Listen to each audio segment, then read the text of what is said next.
Hello everyone, today we're going to be debunking this anti-burn your bus meme, and let's hop right into it. So that Burn Your Buster says, no, you can't vote for Biden, you liberal. Burn Your Bus is the only true leftist choice. Arr. And then there's these three clouded up leftists over here saying why the Burn Your Buster is wrong in this meme. However, I'm going to go over each one individually and tell you why they're either misinterpreted or contradictory to other works they have. Starting with Lenin on the left. Quote, participation in parliamentary elections and in the struggle on the parliamentary rostrum is obligatory on the party of the revolutionary proletariat, specifically for the purpose of educating the backward strata of its own class, and for the purpose of awakening and enlightening the undeveloped, downtrodden, and ignorant rural masses. Whilst you lack the strength to do away with bourgeois parliament and every other type of reactionary institution, you must work within them, because it is there that you will still find workers who are duped by the priest and stultified by the conditions of rural life. Otherwise, you risk turning into nothing but windbags. End quote. So it's very obvious that this Lenin one is misinterpreted, because what Lenin is trying to say here is that there needs to be a proletariat party to participate electorally. He makes it very clear when he says, quote, obligatory on the party of the revolutionary proletariat, end quote. Which Lenin has made very clear in other works he doesn't think the US actually has. I'm going to read from another article that Lenin wrote, and I'll leave the link to it down below. But Lenin says, quote, the entire program and entire agitation of Roosevelt and the progressives turn on how to save capitalism by means of bourgeois reforms.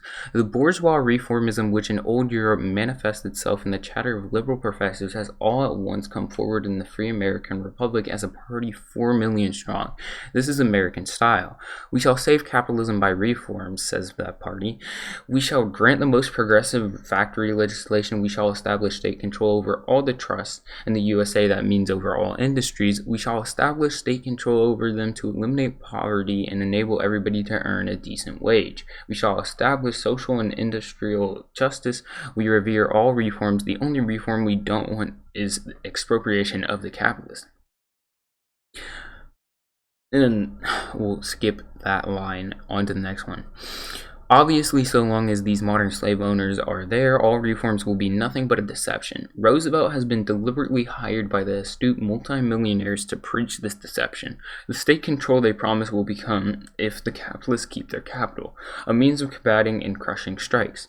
But the American proletarian has already awakened and has taken up his post. He greets Roosevelt's success with cheerful irony, as if to say, you lured 4 million people with your promises of reform. Dear imposter Roosevelt, very well. Tomorrow those 4 million will see that your promises were a fraud, and don't forget that they are following you only because they feel that it is impossible to go on living in the old way. So you can extrapolate this and apply what is being said about Roosevelt and the Progressive Party onto Bernie Sanders, the most progressive candidate in this race.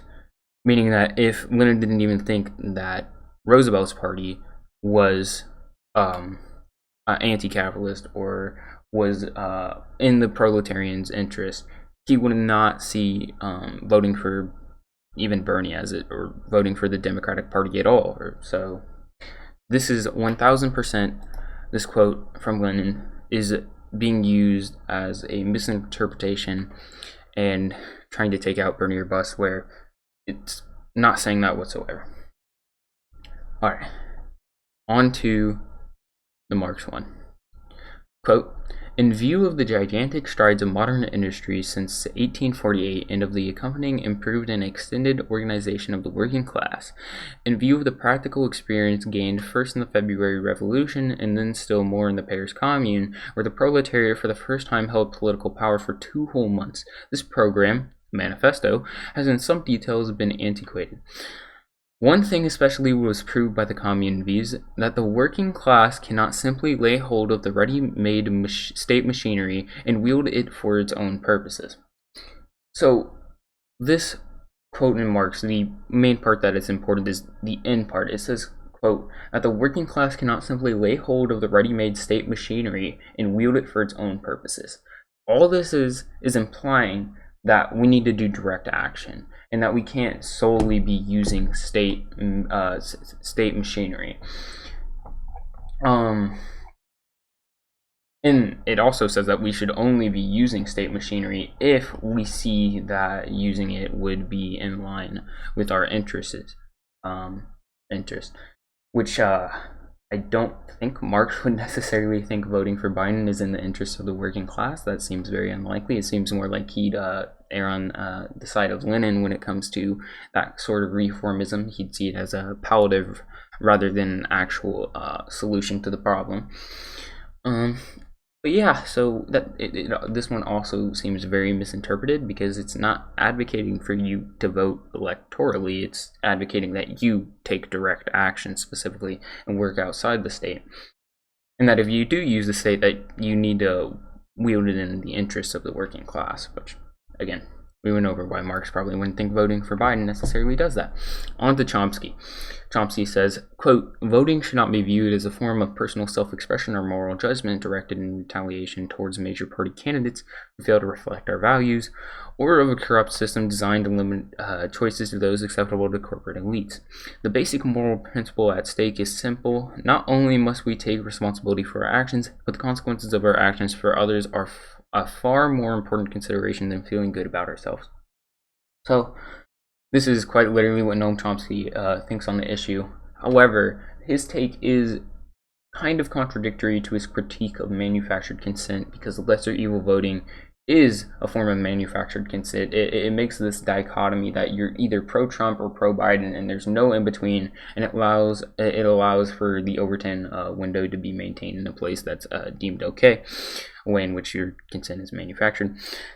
So yeah, this is what he thinks on the issue, but it is contradictory to some of the other works that he's had. Anyways, that's my thoughts on this video. The Lenin article I will link down below. Drop a like, subscribe, turn on post notifications, join my Discord. Let's get it poppin'. Anyways, peace.